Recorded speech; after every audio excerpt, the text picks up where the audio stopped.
Fall camp is officially in the books. Young talent is breaking through, veterans are holding their ground, and the depth chart is getting solidified. But the Badgers didn't escape without some key injuries. Are we worried? I'm Rajiv. He's Justin. Here we go. Welcome to the Bucky Report, your destination for all things Wisconsin Badgers. Authentic takes. Oh my God. Game analysis. Touchdown Badgers! Ring one up! And discussion from the fan perspective. Woo-hoo! Thanks for joining us and on Wisconsin. Welcome to the Bucky Report. We are your hosts, Rajiv and Justin, back together on a Sunday evening to talk about all things Wisconsin Badgers. On today's show, the final week of camp gave us plenty to chew on, from standout performances to young talent that's really shining.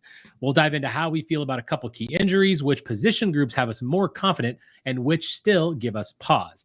And I'm going to throw out 3 burning questions for my co-hosts here as we close in on the start of the season. And of course, we'll weave in some listener questions as well. A lot to cover tonight. You can find us on YouTube, X, and wherever you get your podcasts. If you like what we're doing, hit that subscribe button. We're pushing closer to 2,000 subs before football season. So thank you all for the support of the show. Justin, this is our 150th Bucky Report, by the way. So wanted to, it's I did not know that. I mean, it's on YouTube. You can look and see. So yeah, 150th show. So it's always nice to just wanted to once again, I think, say thank you to everyone. Justin and I have absolutely loved this. Absolutely. Of course, the person we have the most to thank is Ryan Herrings. Of course, he gave us, he's helped us out getting this start in this space. So thank you, of course, to him first and foremost. But all the people that have given us so much support on this show. I got a good comment the other day after our Know Your Foe show, and that the show keeps getting stronger and stronger. So really, really thank you so much. Couldn't do it without all the listeners and everyone. And really could not do it without this guy either, who's coming on for not 1, not 2, but 3 consecutive weeks joining us because of fall camp. He is the one, the only. The Bucky Report proudly welcomes Nick Osen from 247 Sports. The best in the business, Nick Osen, joins us again to break out camp. Nick, how you doing, man? Welcome again. Guys, thank you so much. I love doing the show. I had a little spiel I wanted to say before I even knew there was 150. So congrats. I mean that. And just a very brief anecdote. I'm glad you mentioned Ryan. I'm glad you guys give him love, but I want to give you guys some love as well. For those that don't know, you guys know as my good friends in real life too.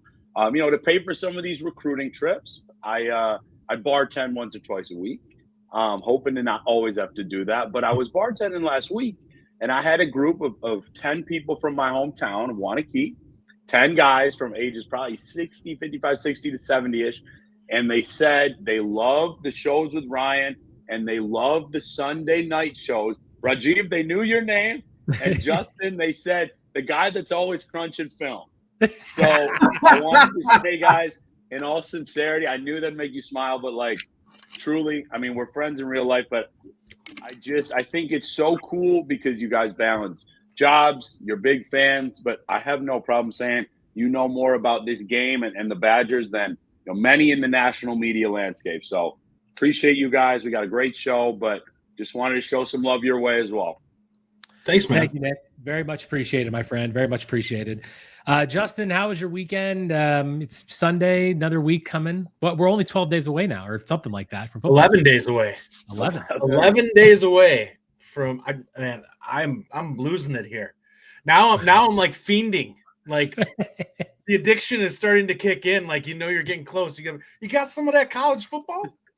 I'll take some. Man, I'm with you, man. I'm totally with you. And listen, before I get any comments in the chat, yes, I know the Brewers they finally lost today. It's first day in a while the Brewers. They almost won it still. Hit a 2-run bomb in the top of the 9th. And yes, I also know that the silly Packers beat my Colts in preseason. Kevin Brown was texting me throughout the game, making sure I knew about the ending. Because I watched all the first half. I did not watch the fourth quarter of that game. I kind of caught the very end, but yeah, don't care. It's preseason. I don't want to hear anything from Packers fans. I get it. It's all good. But A couple quick programming notes. Know Your Foe this past week was Iowa. Great guest from Locked On Iowa. He was there this past week. Go check that out if you haven't. We'll get a couple more going this week.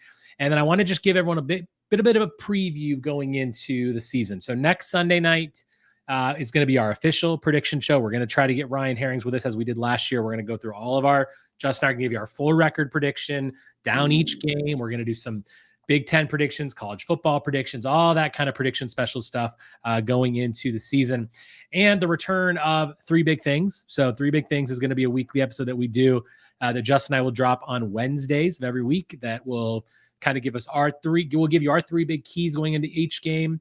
And then of course, we'll give you our score predictions each week. And then I'm going to be doing something a little bit new on Fridays of each week, doing a betting show, right? You guys know I'm big into sports gambling. I love that stuff.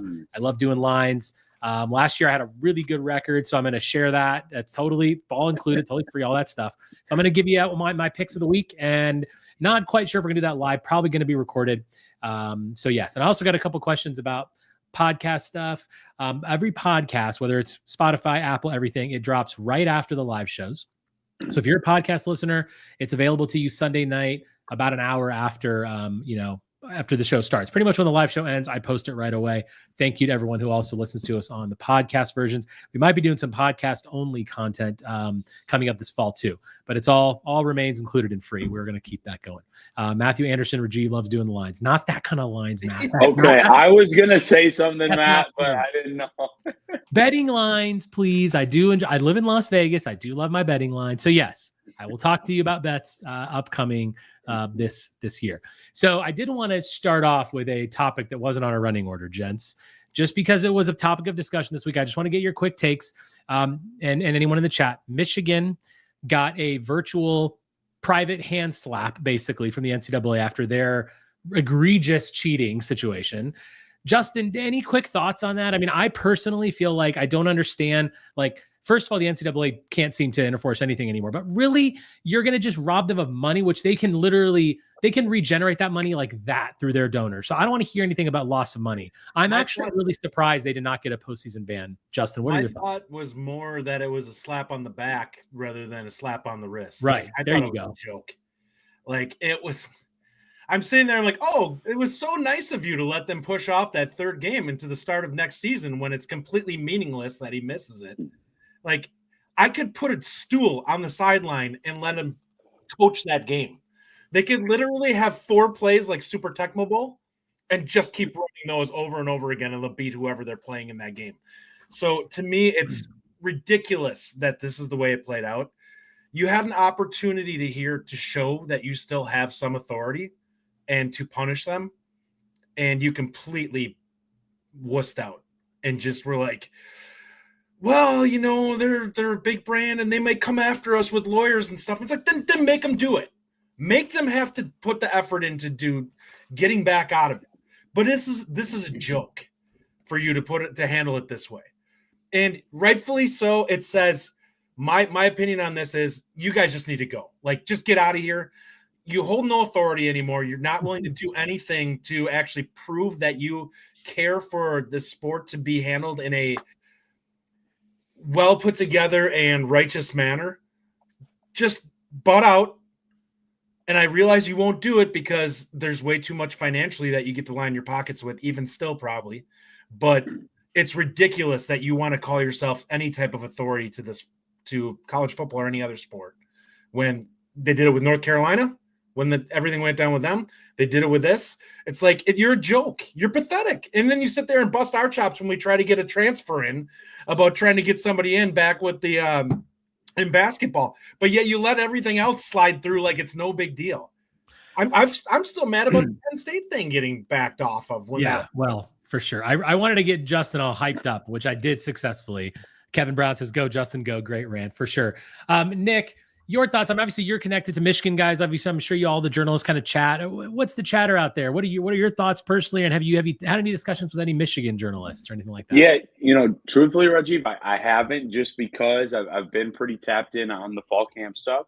But my initial thoughts were kind of in between you guys, very similarly. Basically, that money aspect, they really could have that in a couple of minutes from I mean, one of their donors, literally. like you mentioned. And I did think – I thought there would probably be a ban. I'm not shocked that there isn't, just because of some of the things Justin said and, the big brand aspect like you mentioned and teased. But, I wasn't really shocked. I think for most schools, many schools, you see that 20 million number and it is like, whoa. But I don't believe that would really fit here.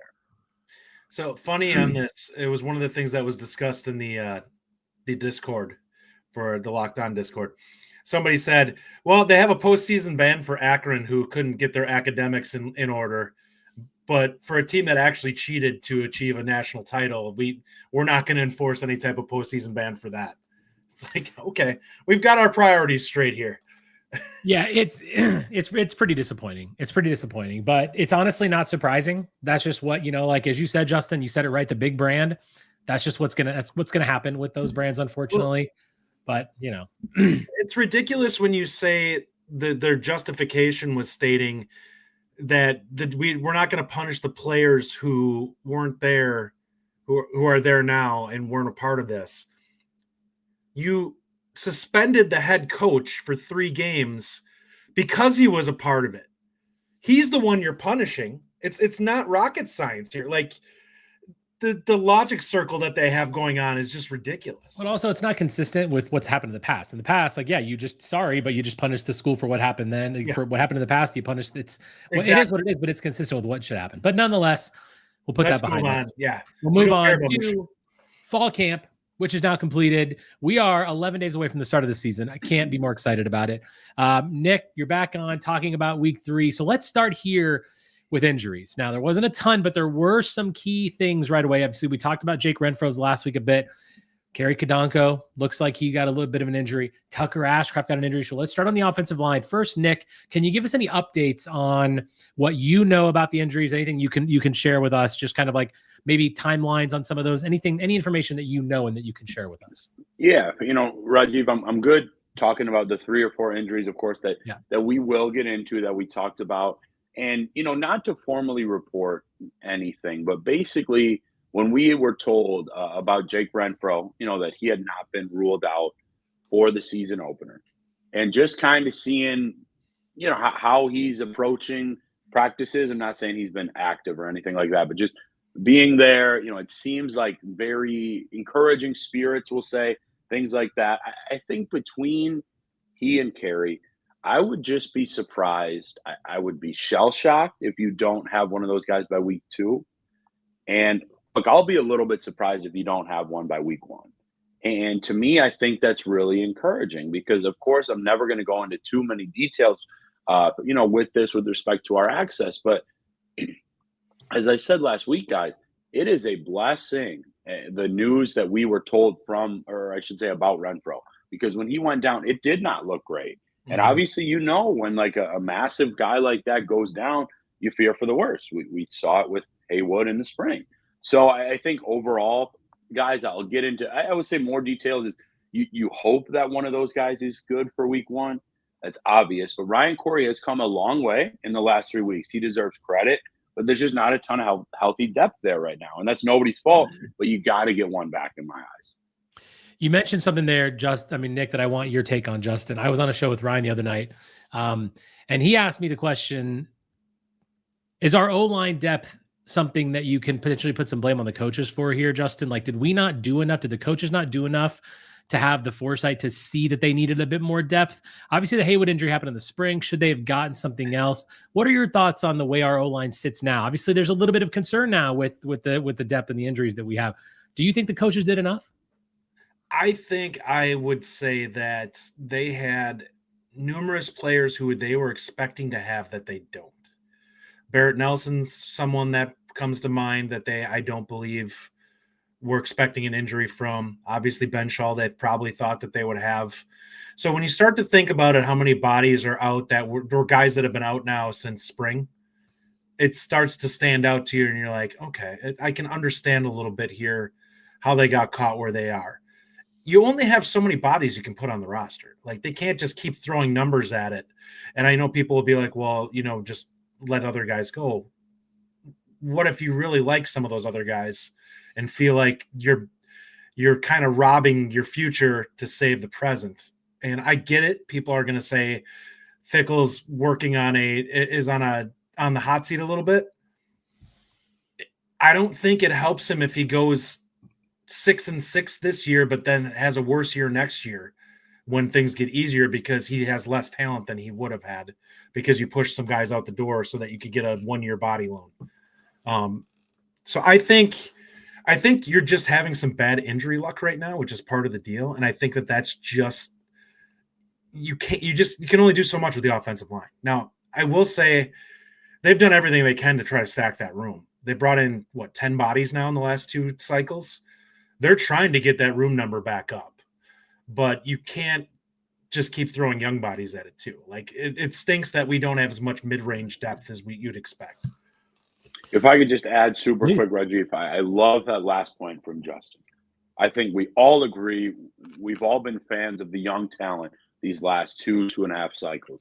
But you're spot on. That is a tough position to just jump in right away. It's not only because of the obvious size and competition. Guys, there's a lot of technique involved, especially when you are so reliant on communications and a smart run game, which this offense will be. So, I mean, to me, I obviously didn't hear the full discussion, Rajiv, that you and Ryan had, but just in my view of that, I'd agree with Justin that, man, it has been really some tough injury luck for Fickell. When you think of the quarterbacks last couple of years, and then the left tackle, obviously the young, probably star left tackle in the spring, that was just late in a practice. It was very random.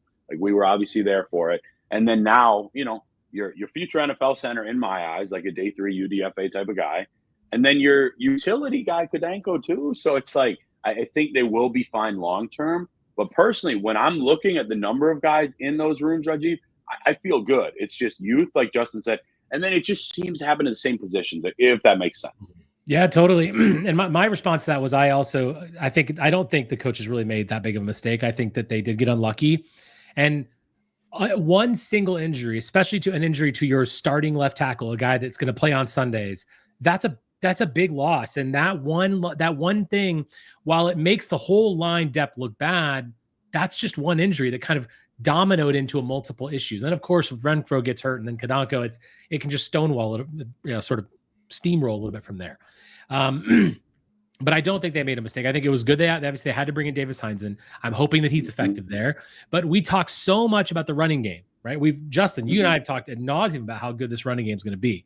But it depends on the health of that line. And it is a concern. Like, I think going into the season, it's probably the biggest concern is, can this O-line stay healthy and can the depth actually perform? Because if they don't, then all of a sudden the prospect of this offense and the points per game that we're hoping to hit, they take a bit of a hit, right? I mean, what do you think? So, I mean, I'll weigh in right off the bat. I'm not overly concerned about the center position. I think those guys will be fine and ready when we need them. I don't love Corey being the guy, but I think if he's the guy against Miami of Ohio, I think we'll be okay. Like he's not going to be lights out, but I think he can get the job done, even if you don't love probably what he'll put on film. You have to have guys back for that next week, and I think you have to have Renfro back for week 3. Like you have to have him for Bama. I just don't trust Kudenko against that level of defensive line talent. But honestly, I think you have bodies that you like the talent, you don't love the experience. Guys like Cubberly, I think that they like, and I think that they view him as being better than just getting a journeyman to throw in at guard, but you don't know until you get him out on the field and see him. I think that is paramount for me in the first 2 weeks. You've got to get those young bodies, that second string in there to play at least a quarter. Yep. So you've got to, if you get the opportunity in this game for Grimes to go out there and blow them off the field in the first half or first 3 quarters, you go out there and do it. You get it done because you got to get depth out there and get reps. So go out there and just blow them off the field and try to out-talent them. And if you can do it, then get your guys rest and get the young guys in so that you feel more comfortable with them seeing live rounds. Good friend of the show and someone who always likes to put good comments up here. Bo Dragon, of course. Injuries as excuses gets old fast. The last 2 years were lost because of QB injuries. Year 3 of injury excuses. I'm going to push back on this, Bo, and say I don't think it's really just about the QBs. I think that to me is not an excuse for why we were poor the last couple of years. It was the fact that we didn't have good defensive line talent, number one, and we didn't have good enough quarterback depth. Like this year, they went out and got Danny O'Neal to back up their starter transfer. So I don't think it's all injuries the last couple of years. I think right now we're in a bit of a bad luck with injuries as far as the offensive line. I don't think it's anywhere else on the team. And I think the next one we're going to talk about is Tucker Ashcraft, Nick. Let's start there a little bit. And so the tight end room obviously got a hit. First of all, it doesn't seem like it's going to be a long-term thing. I think likely back for week 1, maybe soon thereafter is everything that I've read so far. So first of all, any updates on that? And what are your thoughts on the tight end room now with Ashcraft being gone potentially for a little bit? Yeah. Sorry, I had a little frog in my throat. Right. Just for that, Rajiv, I think I'd be a little bit surprised if he's back week 1 or week 2, I would say. Good information. Without going too in depth, I think week 1 would shock me. But the tight end room, here's the thing. You talk about wherewithal, kind of doing things ahead of time. Now, obviously, this was because of Koziel, but I wrote in depth over the weekend. Just thank goodness that this staff got Lance Mason. I understand they're doing different things, but if they didn't have him, you'd probably be going with the young guy that I'm going to mention that they really like, but that would have been tough to be in a starting role. So essentially, you're looking at Mason as tight end 1, obviously more of the receiving threat, but has grown with his blocking. I feel for Ashcraft, guys, because this offense is better for him than the previous one was, and he was having a pretty good fall after a really good spring. So now you're looking at Grant Steck. That is really the name that I have seen getting more reps and more time. I know we all loved him, I believe. I know a couple of us did, coming out of Illinois. Incredible kid, super smart, hard worker. Now, he is more of still the blocking tight end, though he had a couple catches on Saturday.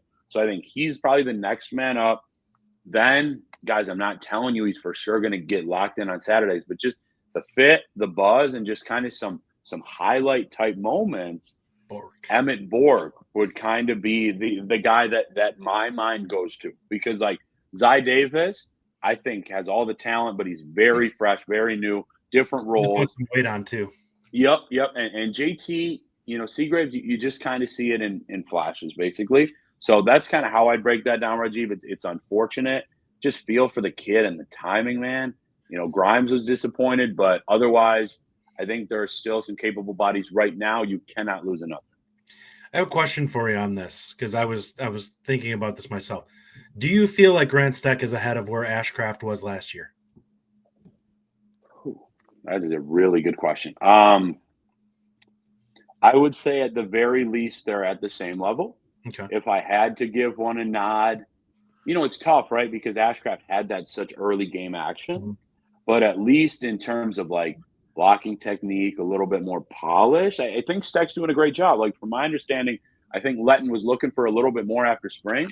I think he has seen that here this fall. And I trust the kid on Saturdays. It's just you'd love him a lot more in kind of that third guy role right now than, hey, we're running your direction. Dude, you're our top tight end option right now. I would answer that question, Justin, by saying Grant Steck, only because the physicality that he brings is just different than Ashcraft. Like Ashcraft he's a little bit more of a pure receiving kind of a guy, but Grant Steck just looks like a dude. And I really like Grant Steck. You guys have known that. And I think he is going to play a big part. Obviously, Lance Mason is more of that pure receiving tight end and that good route running, all that kind of stuff. But yeah, I'm excited about what Grant Steck can do for this team. And I do think he's a bit more advanced. Are you worried about the room at all, Justin, with Ashcraft being down, or are you comfortable with it? I think for how they're going to probably use Steck, they'll be okay, but I think you have to keep him healthy. He's a guy who's got to stay on the field, because as much as I'm high on Bork, I'm a little concerned if you have to put a true freshman out there, regardless of how well he's performed in camp. Blocking is a massive part of this offense for that position, and I think that you need somebody that you can rely on to be able to get the job done. That was one of Steck's strengths coming in. I'm not sure where Bork is in that regard. And if I could just add for real quick, I know you love when I save some nuggets too for you guys, Rajiv. I'm not sure how many people kind of put this together this week. You guys, of course, will understand it with your great knowledge of ball. Chris Brooks is going to kind of emerge as an X factor now. But you'd like to have seen a little bit more, what's the word, maybe reliability at times, catching some good looks in fall. But hey, he's a leader. His motor's ridiculous, and he is a phenomenal blocker at the position. So from my understanding, things will be, maybe tweaked here and there, maybe not quite as much 12 personnel. That's not a breaking thing. That came from Grimes himself. But Chris Brooks is going to get some opportunities, at least in that blocking role. I'm curious on this. Obviously, they're not planning on using Brooks in line, are they? Are they Not talking? Because I know they like to flex out the tight end. I'm assuming that means when they go trips, they're probably going to put Brooks out there instead of a tight end and say, all right, you're a big body, go out there and cause some havoc. Exactly, Justin. Yeah, something like that, or essentially just, you see it in, NFL. I just saw it in my Bears preseason earlier, just trusting the inside wide out a little bit more on some of those cracks rather than having 12. But yeah, no, I'm not saying he'll be, lining up right next to Heinzen or anything. Nick, before we move on to our next segment, obviously we did hear that Billy Edwards has a bit of a knee thing. He had a knock in practice. Seems like it's nothing serious. Anything Badger fans need to be worried about that we need to know about there? Yeah, I would tell you, to me, my concern was maybe 5 to 7% going into Saturday. But now it's probably 0 to 2 because he was doing everything. He got some time in live work. I reported it. And frankly, guys, he looked pretty good doing it. So just nurse it, keep him fresh, game prep. But at this point, I feel about as good as him, Rajiv, as anybody that's taken some bumps and bruises the last 2 months. Good. Also, get any questions that you have in there. I saw you just started one, Justin. We'll hit that one later when we get our question section. Any questions that you have in there, we'll put them on there, and we'll try to get to them before we end the show. Let's go on to our next segment, which week 3 at camp. Let's talk about some standouts. This one real quick before we leave it. Yeah. So, William, I'm gonna skip your last name, bud, because Bill Woj. We just call him Bill Woj. Why knee brace for Bruce? And I'll be honest with this, as somebody who's played sports the bulk of my life, if you actually knee knock somebody for real, you're borderline unable to really bend your knee and flex and run like an athlete. My guess is it's meant for stability to help with that, because as somebody who's done it before, it hurts. It hurts a lot. And I'm sure they want to make sure that knee stays stable, because just because it's not a structural injury doesn't mean that it can't cause problems being weakened. And that would be my guess, is they're just trying to make sure to not allow it to get weaker. It's precautionary. I mean, Will Woj. Totally. Yeah, go ahead, Nick. Go ahead. Yeah, great question. I like that Will Woj or Bill Woj you said. Justin answered it really well. It is precautionary. It's protective.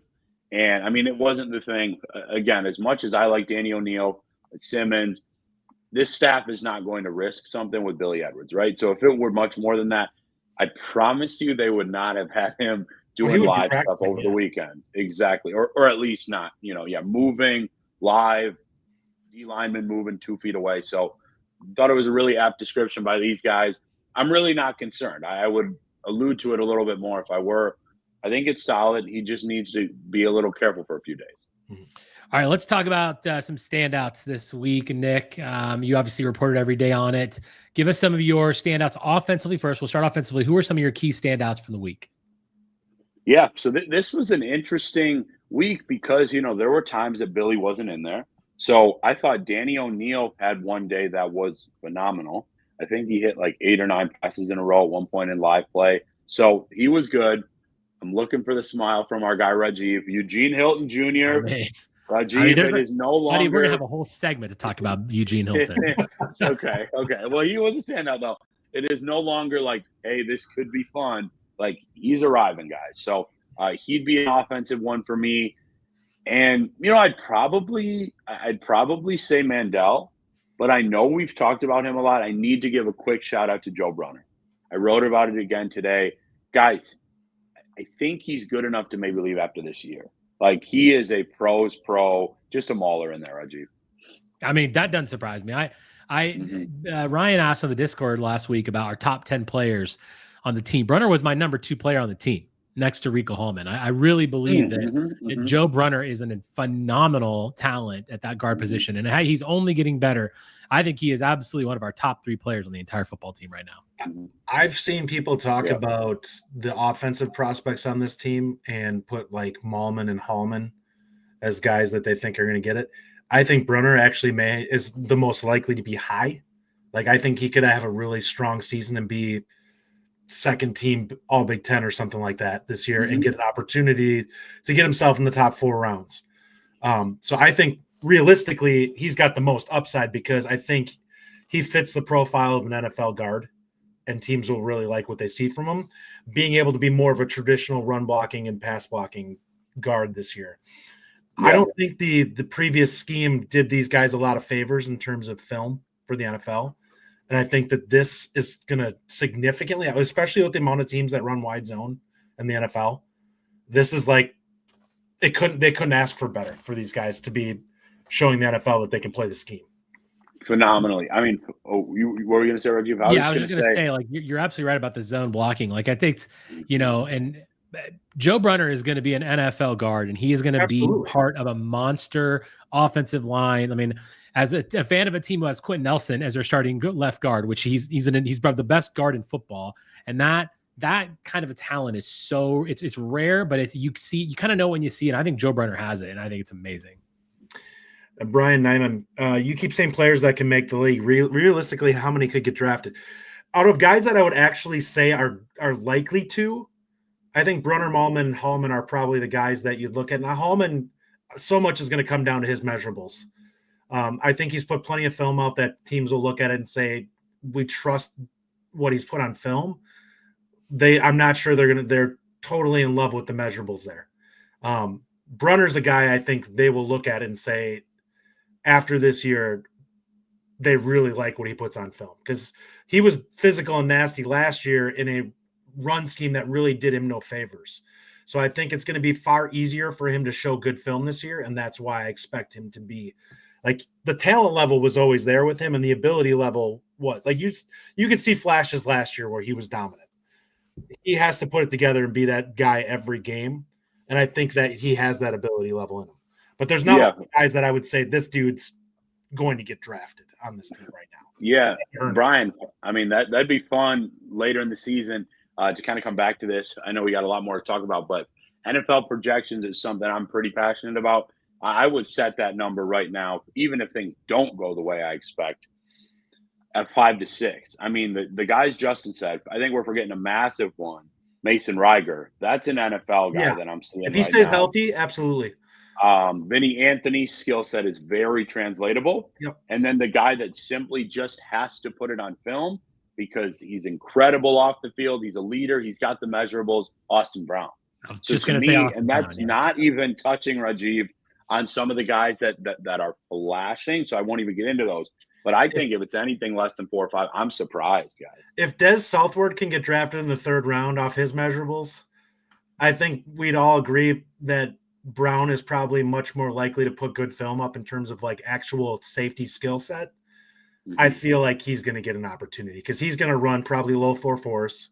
He's going to jump out of the building, and as long as he doesn't have a terrible 3-cone and stuff like that, I think he's going to have an opportunity. He's going to really stand out from a physical tool standpoint.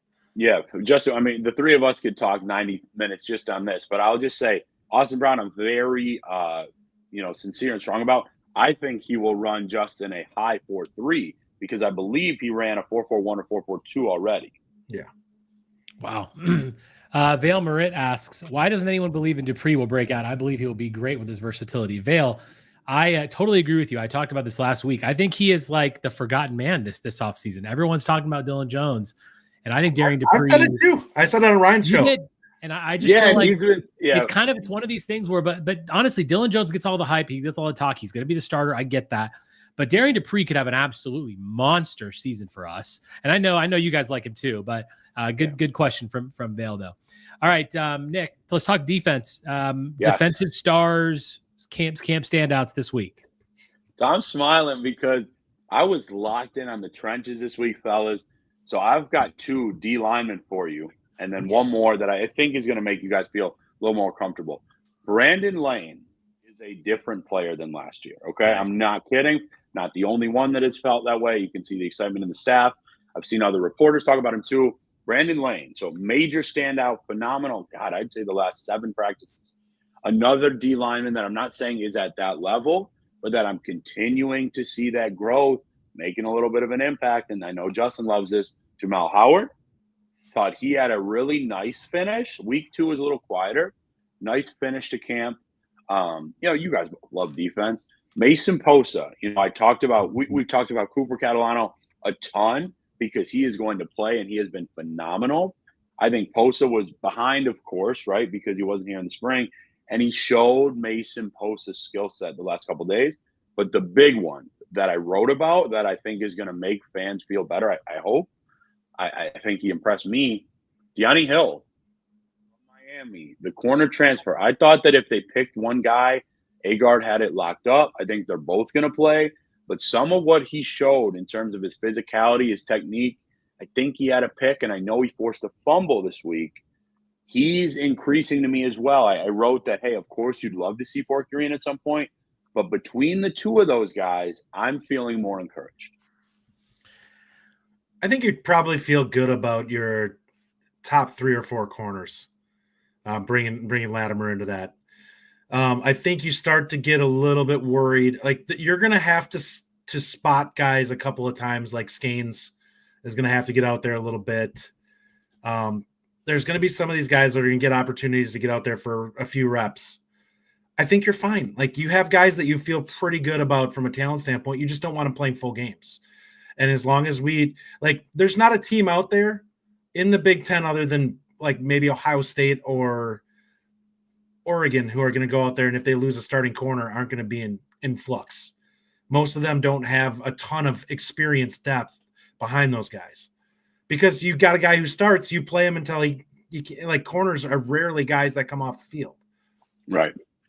Yeah, I'd put Penn State up there, but otherwise, yeah. Agreed. For a while, I was obviously pretty I had been saying that I thought that Deani Hill was going to get that starting job, truthfully. Now, I do kind of think it sounds like it's going to be Agard right now, but I will say that, I'm glad I'm glad that he was one of those guys, that was listed.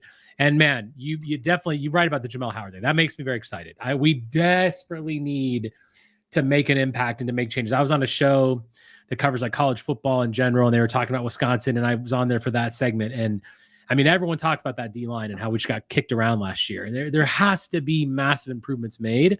Otherwise, we're not going to be able to compete with anyone on our schedule, let alone the big boys that we're playing with. You can play, man. Mel Howard and those guys like JVR Suggs, Charles Perkins, Parker Peterson, I'm very happy to hear that even like Brandon Lane, that those guys are making moves and clearly are better because it's desperately needed, Nick. We've got to be better up front. And that's, O-line and D-line are positions that Wisconsin historically has done really well. And right now, a little bit of questions. Depth-wise, offensive line, future, not worried about.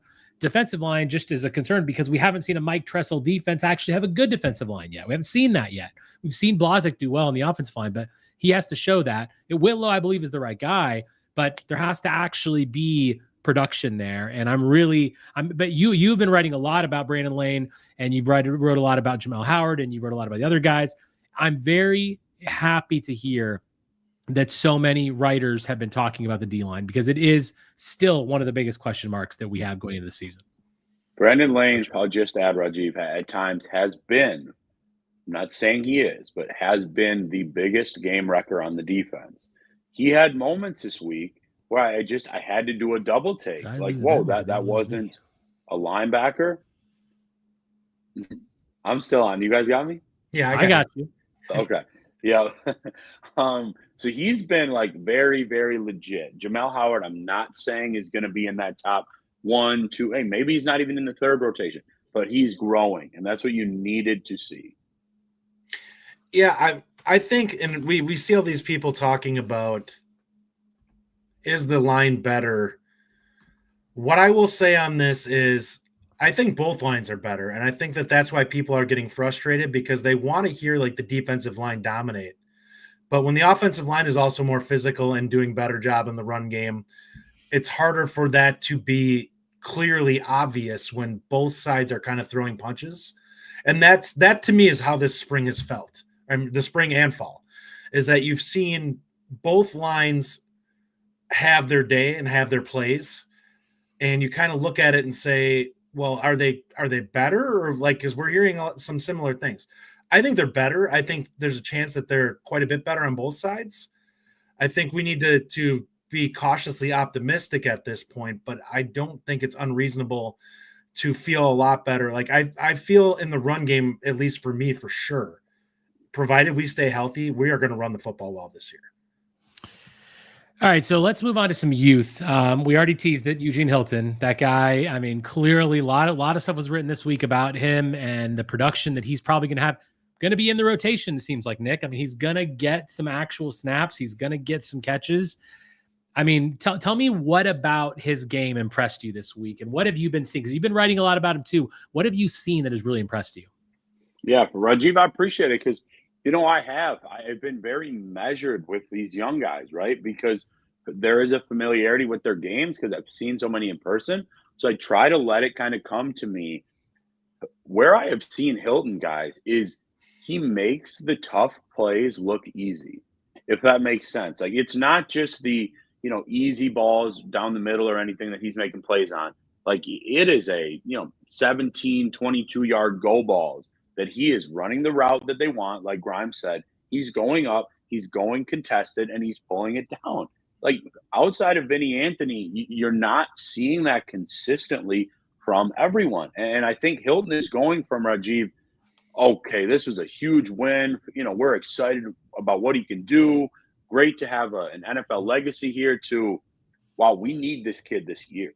Because I just think he can do a lot of things that not everyone can. I think right now in this moment, I probably trust, Hilton in almost the same level as like Tretch, Tyrell, and Vinny. He's not at Vinny's level. He hasn't done that. But I can't really think guys have dropped ball or really a notable mistake he has had. And that is very tough to find about a freshman. And it's not out of the question that freshmen, I mean, obviously we've seen great 4- and 5-star freshmen play right away. And it's not out of the question that someone, because I've said this a couple of times now, the pedigree this guy has, you can't understate it. You can't understate when the guy's father played for, yes, my Indianapolis Colts and was an incredible route runner and used his skills that, frankly, he didn't have the size. He didn't have the crazy speed. Like, he had to be a great route runner, similar to a guy like Marvin Harrison, to become a great wide receiver. And T.Y., I mean, and all that pedigree that T.Y. had, you can see Eugene's got that pedigree, and you can't undersell that. And I absolutely think he's going to have an impact this year. I'm so happy to hear about all the things that Eugene Hilton has been doing. I how I feel about Hilton and Posa. Those have been my two top guys. Justin, how pumped are you about this guy? And is there any other youth that you've read about and heard about that you feel like is going to have an impact this season? I think he pushes for reps. I think Ballard's really going to have to prove himself. Right now his calling card is being able to stretch the field vertically. If he's not doing that consistently, I think you're going to see Hilton start to eat into his reps a little bit, because I do think that Hilton can make plays. It's the one thing I trust is I know he's going to run good routes. I know he's a smart kid that probably has been drilling most of this stuff since he was 13. It matters. He's going to be ready to get out there and make plays. Younger than that. Yeah. Well, yes, but you get what I'm saying. Like really pushing the craft was probably very early for him. Somebody put up there, is he the next Lee Evans? Listen, there's no Lee Evans that's been here from a physical skill set. Like, let's slow our roll on that for anybody. You're talking about a guy who was picked 12 in the first round or something like that. Yeah, Lee Evans is. I was in school when Lee Evans played there. It was amazing to watch. 1,500 yards. There's no wide receiver in Wisconsin other than him that's had remotely that kind of season. Yeah, I mean it's great to watch. Nick, any other youth that you wanted to talk about? You mentioned Posa, you mentioned Hilton. Any other of the freshmen that kind of shining and popping that we may see some snaps out of?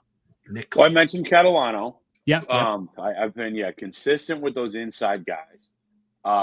Nick Clayton, Justin is correct. I think he's starting to come into his own. I'm trying to think. There was another one or two I wrote about. Kairos Gaines, I think, will see the field, I think, pretty actively in special teams.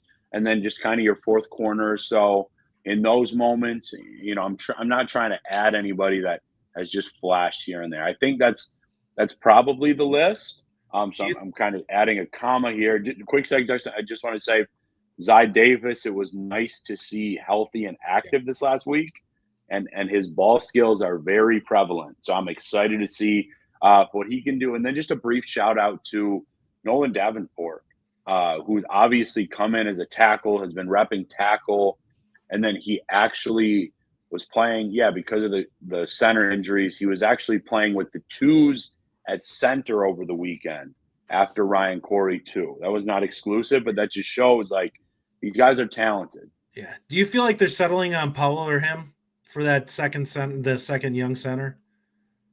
Because it was him. I know Powell was there first, and then I think it'll be one of those two? You said, yeah. That they settled on which one they want at that spot. I wouldn't say so. I mean, I think in an ideal world, it's the plan has been Powell. Okay. I just think he's in a tough spot where he just got here, 6 weeks ago, and so he's growing with that. But no, I think if all can go well, it's Powell.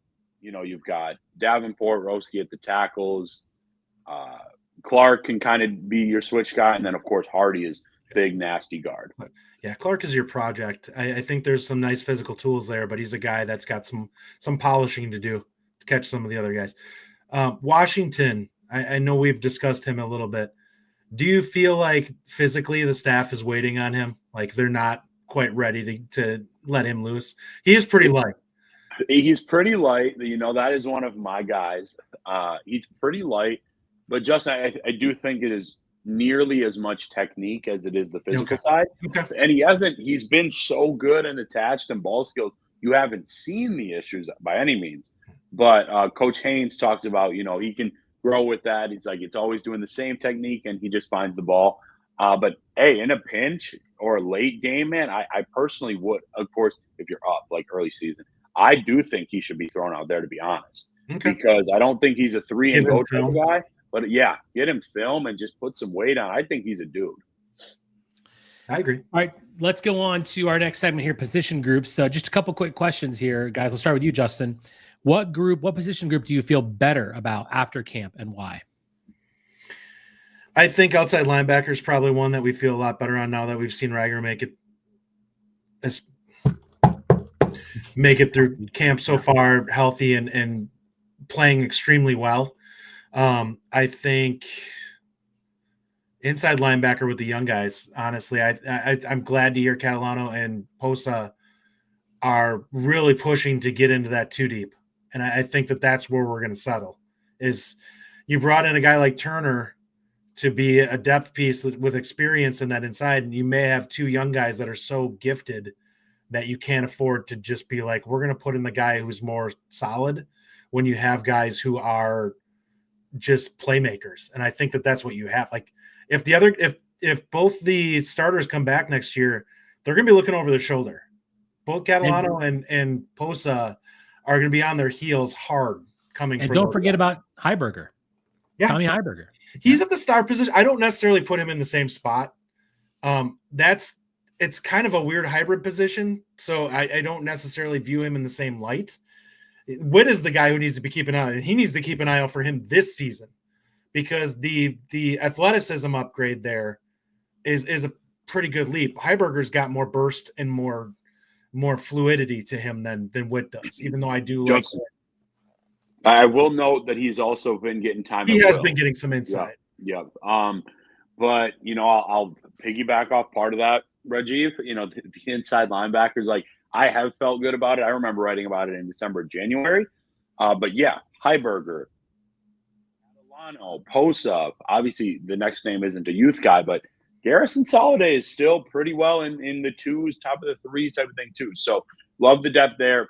Again, the position I would feel better about now is cornerback because I was a little bit concerned because there was a lot of unknowns.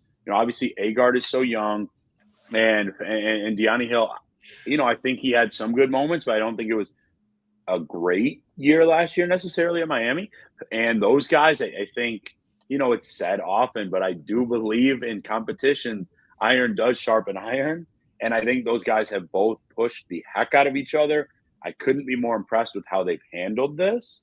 Agard, incredibly mature, as we all knew about.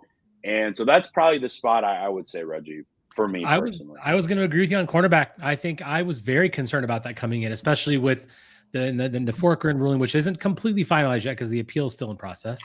But not having that as a lock and having Forker and Hallman there, hearing so many great things from you and other writers about Agard and Hill and Latimer, like it's nice to see that. I feel like we've got a pretty good situation. And of course, the young guys that are coming up there as well.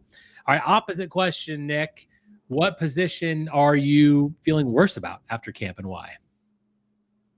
Yeah, so again, I know we kind of came up with these, so it was awesome stuff. I think for me, it's less feeling worse and more just, hey, this group needs to stay healthy because Or there's not a lot more depth. Yeah. And that would be the O-line. Because I think I wrote about it today, guys. I think if you have, Kadenko early, but Renfro in place, and you're placed with Brunner and Mandel, that is an awesome interior O-line. We know what Malman can do. And Heinzen, it hasn't been perfect, but he's progressing. He's got a lot of good moments. I think you're looking at an amazing IOL interior, solid tackles you can generally trust. But I'm at the point, Rajiv, like, man, I would trust Coverly out of that second group. I would. I think he's game ready. But other than that, you do knock on wood because that is so important for this wide zone offense, like you mentioned, and you just can't lose anymore. So am I concerned about where the offensive line is in this moment? No, I think even Ryan Corey has come a long way, like Justin alluded to as well, for a game or two. But you just really, really need that group healthy. Thoughts on this one? I think I'm really concerned about tackle in terms of a swing tackle that you trust. I don't know who we have at that spot right now that you'd say in a pinch, I trust this guy to give me that, to go out there and fight and give me good reps. You have so much youth there. Like, I think Heinzen's fine, but I don't know who you go to if they go down that you're like, this is going to be okay. And I'm not looking for good. I'm just looking for somebody that I think can go out there and compete, because we got a lot of young bodies that I'm not sure you trust against some of this schedule. Like, there's some NFL guys they're going to be seeing as pass rushers, and I don't love what the backup plans are. A lot of them, dude. Yep. And I think that's the thing that I was mentioning earlier. Like, it's easy to talk about how great this running game is going to be, but the running game does not function without a functioning proper offensive line. So like that's you're right. Knock on wood everywhere you can knock. Like, we can't have more injuries on the offensive line. It would just be terrifying. Yeah. For me, just to be a little different here, I'm all about Vinny Anthony and what Eugene Hilton's doing, but I will say wide receiver just a hair. Okay. Because I have heard a couple things. Ryan has mentioned a little bit too, some lack of separation at times. Ballard hasn't impressed seemingly quite as much as I think that people were hoping. I'm a little concerned, not specifically about the entire receiving core, but just about our ability to get real separation against some of the elite defensive backfields that we're going to be facing. And a lot of what we're talking about is kind of predicated on, can that happen? And can they run good routes? You've heard me say, I think Tretch is going to have a good year, but it's not that I'm really worried about them, but I've got a little bit of pause, a little bit of hesitation, because I don't know how much separation they're really going to get. And I'm a little bit worried about that. Do you guys think I'm crazy for worrying about that? Justin, what do you think? Sure. What I would say is I'll push back on that a little bit and say, this is practice. We're not game planning. And part of what makes this offense so good at creating that is the deception and things created and predicated off the game planning and being able to set things up. And that's where, even back in the day when Badger offenses had it, like you had a lot of our receivers back in the Paul Chryst 2010, 2011, that would get 3-4 yards of separation. Abby was a great route runner, but part of it was because they would throw double moves and they would set stuff up to be able to create those plays. And I think that that's what you're looking at with this. Like, if you have Ballard running a 9 route 5 straight times, I'm not shocked that a corner is hanging on him. But I do question, is that corner going to necessarily follow him if we do some of the eye candy that we're planning on doing? Because that's where you kind of set things up. Nick, what do you think about that? Yeah. Receivers. Yeah, just briefly. I think you're not crazy, multitude of reasons, but I think that is fair what you brought up. I know Ryan has brought that up with me before. As we've just talked some football, I think Justin's response is really good. I do agree with the deception aspect. I also, and I've written this because people have been coming at me because I haven't, included Ballard as a standout as much, but I haven't been critical. And so people worry. I don't blame them. But I think Wisconsin's secondary is good. I think it could be elite with Nizier. I think they've adjusted to that crazy speed they saw in the spring a little bit.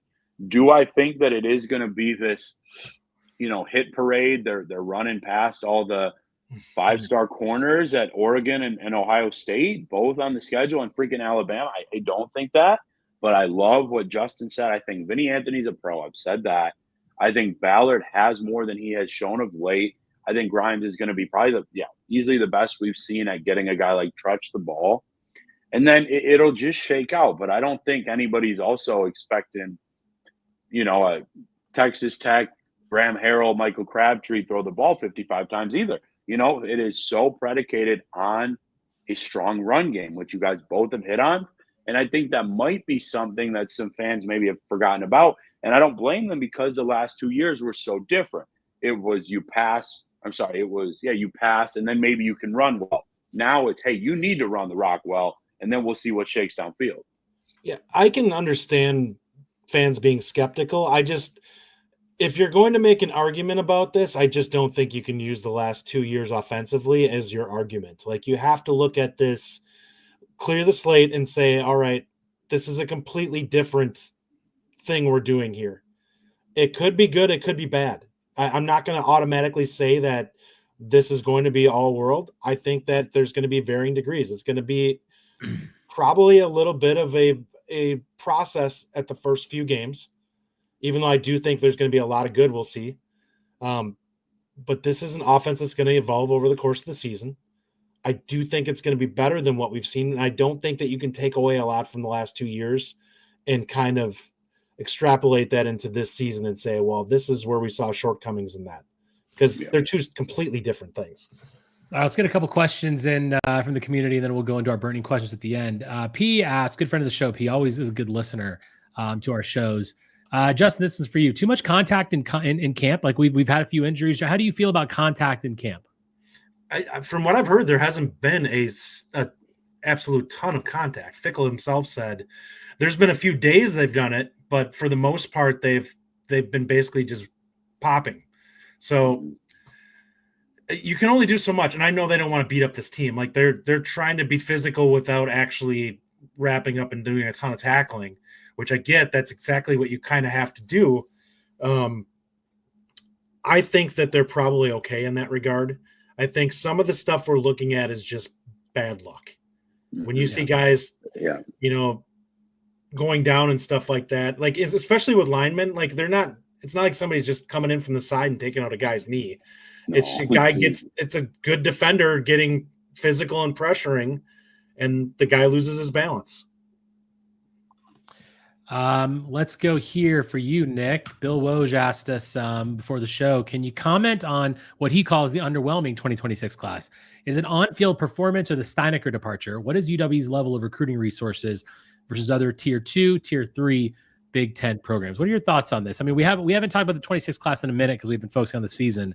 Mm-hmm. Hasn't really been amazing yet. What are your thoughts on what Bill has to say, Nick?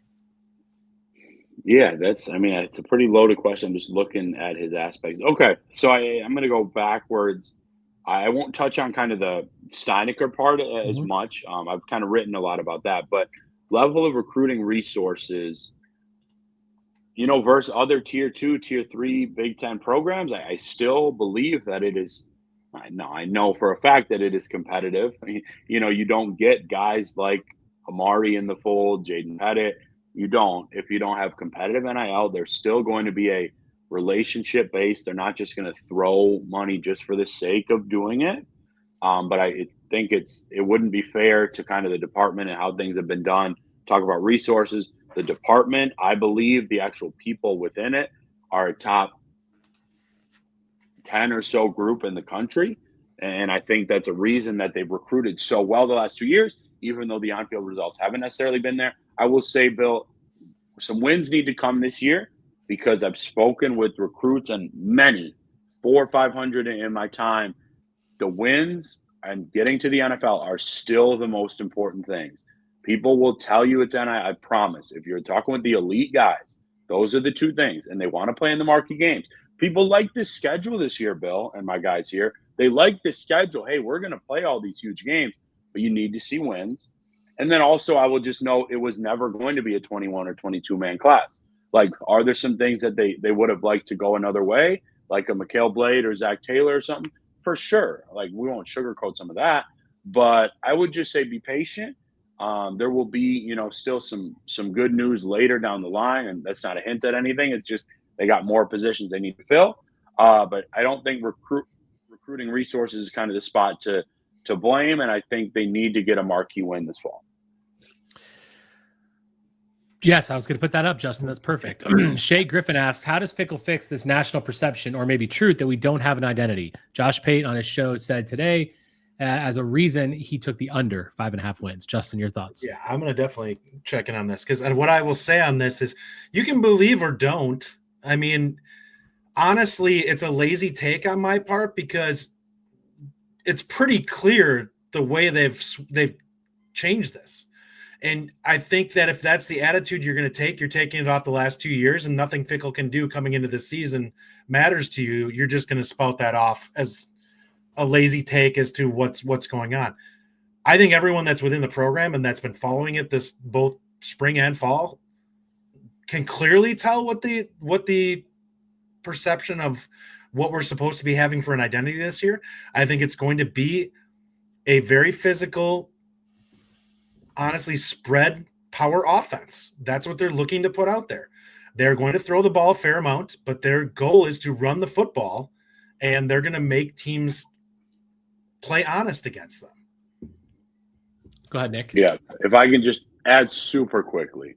Everybody knows I went to Wisconsin. I'm naturally passionate about the work I do, but this one does get to me a little bit too, Justin, because like Josh Pate, for example, man, he has had an amazing trajectory and does some awesome content. But, we have had these fall camp updates and things, and he made some recent career moves, so maybe he hasn't seen some of these. But, basically, these things have shifted, I would say, over the last 4 or 5 months. You just got to follow our site, to be honest, to know this. Culture. I have said it for months. People were questioning. Now you're hearing it from the top. Okay, these are all aligned. I was well ahead of the curve on this one. And then identity, it's Wisconsin-based, it's relationship-based, and on the field, yes, it is physical, it is toughness, it is run game, and it is getting back to what you're used to in the trenches. Is anyone saying they're going to go 11-1 this year? Not necessarily, but you're going to see that foundation in place, which is why I think a game like Ohio State will be closer than people imagine, which is why I think they're going to beat the brakes off one of these first couple teams. Cool. So, I mean, just for that to be, I chuckle because for that to be even a reason they're not going to hit 6 wins because of that I don't think you're following what's happening. I think a lot of the times, and this is one of the reasons that we like doing this particular show, I think that oftentimes the national media, they just don't follow the program that much. As you said, they don't have as much knowledge. This is why for the Know Your Foe series, we've got podcast hosts from these teams, like fans, the people that are, if you guys that are listening to this right now that are commenting, you guys are the people that know about the programs. Like, we follow it closely. I can't tell you jack shit about some of the other Big Ten programs because I don't follow them enough. I can tell you a little bit about them, but I can tell you about the Badgers. And I just feel like sometimes you get these national media, no offense to them, like they're doing their job, but it's hard to really get a pulse of the program unless you're in it, like following it like we are. Just like the people that we've had on our Know Your Foe shows, like the Iowa guy this week. He follows Iowa to a T, every minute of that program, everything about them. Like, that's important. That's how you get a little bit more of a taste of what that is. One of my burning questions for you guys is this. I'm gonna move on to here. And Justin, feel free to add anything you want after this. Herb Herman in the Discord today, which I thought was great, made a comment that says, we had no shot of getting points on a must-score drive last year, i.e. the Oregon game, Penn State game, USC game. We had no shot of getting points on a must-score drive. Has that changed? And how confident are you that that has changed, if you think it has, Justin? I think it's significantly better based off the fact that one of the strengths of this offense that Grimes runs is the ability to function in the red zone. I will also say this. He moves the football. Like, if you look at the yardage that he's put up on a consistent basis year over year, he's well over 400 yards. And some of the seasons where he was at like BYU, he was like mid 400s to almost 500. Like, he knows how to move the football. We will be able to move the ball between the 20s. I have no doubt this year. But I also think that this team, like, some of the things that are nice about this offense is the deception. You get a guy one step out of place, you can get some opportunities in the red zone just by creating that one false step to be able to find a guy and get him open. And that's something I think we're getting back to a little bit more that we didn't really have the last couple of years, that I think is going to be significantly better. And I just think from a physicality standpoint in the trenches, they're going to be much better running the ball just down people's throats when they get close. I'm gonna come to you in a minute, Nick, for this one, but I think that one of the reasons that I think we can score on those must-score drives is because of Billy Edwards. You've seen the leadership that he has, the swagger that he has, the way that he's approaching things, his sort of the way he's meshing with Grimes, and the way he's talking about his receivers and the tight ends, even like Lance Mason. There's just more weaponry, and ultimately it all comes down to the quarterback. Every single thing that we talk about with this team comes down to our ability to have a good quarterback, and we have that right now with Billy Edwards. At least we think we do, and it's fair if you don't think we do. But there's just way more pieces in place. Grimes and Edwards, those are the two names. That's the reason that I think we do have the ability. Because last year we didn't. We could have beat Oregon. We absolutely could have beaten USC. We could have beaten Penn State. Those are 3 games that would have brought us to 8-4 as a record versus 5-7. That's unbelievable to think about. With that team, we were still that close to having a decent record, making a bowl game. But Nick, what do you think? Are you confident that we can score on must-win, must-score drives this year? Absolutely. I liked what you said about Grimes, but I love you saying it about Billy Edwards. I think he is phenomenal compared to kind of some of the recent talent that maybe has been around. I think he's reliable, a little bit more mobile than you really kind of expect. And, man, he can make every throw. The guys trust him as well. So I think, yeah, I would be much more confident. I don't think there was, 0% chance last year. But, yes, I would say probably if last year was 5 to 10%, this year I'm trusting it at least 50 to 55 in those types of situations. And that's late game even, because I love the yardage ability and just kind of the deception and different things that can be done. Okay. Good stuff. Nick, thank you so much for joining us 3 weeks in a row. We'll obviously have you back during the season, but giving us all the information on camp, we really appreciate it. Any final thoughts from you, Nick, before we close the show today? No, guys, it has been, obviously an absolute blast. 3 weeks in a row, I think, ties our record at least. I think we did one OBs it's definitely wise the record. We had that 2 much as well. Yeah. I appreciate it. No, I love fall camp. I'm grateful really to the access here that we get at Wisconsin too. And I will just say I've got some official prediction stuff as well coming up this week. For anybody still watching right now, 45 minutes left of our best promo of the year. I've been very humbled by the response, and I hope it continues. Justin, my co-host, final thoughts. We're only 11 days away. What do you think, man? Final thoughts. It can't get here fast enough. I think they've had a good camp. I think we've been I know people are going to be upset about some of the injury stuff that we've seen. From my perspective, there are teams that have had significantly worse issues than what we've had. And I'm just happy that, so far so good. It seems like we're going to be coming in with what we expect into the season. And I'm looking forward to hopefully getting off to a hot start and getting rolling this year. I think the first sentence you said there was the best. We had a good camp. And I think you can look back at this and say that we did have a good camp. There was, we're talking about a whole new offensive scheme, a new identity, if you will, right? With everything kind of going back to the way it was. So I think there's just a lot of things to look forward to and a lot of things to be happy about. We could have had a much worse situation. Now, camps are often everyone's pumped up about camp, right? But in the end, while we did have some injuries, as Justin said, there's schools that had a lot more. We didn't have as many as we really could have, and a lot of teams out there had worse ones. So we had a good camp. We can finally look forward to our great season. We're back again next Sunday with a full prediction show. We're going to go through all kinds of stuff for predictions. So get your pen and paper out. I want to know what everyone's predictions are. Game by game. We're going to do game by game predictions. Who's going to win the Big Ten? Who's going to win the national title? Who's going to win all that stuff? We're going to get into all that next week. Thank you so much. As always, over 400 of you still watching us live. Fantastic stuff. Thank you so much, as always, on Wisconsin. On Wisconsin. Thank you for listening.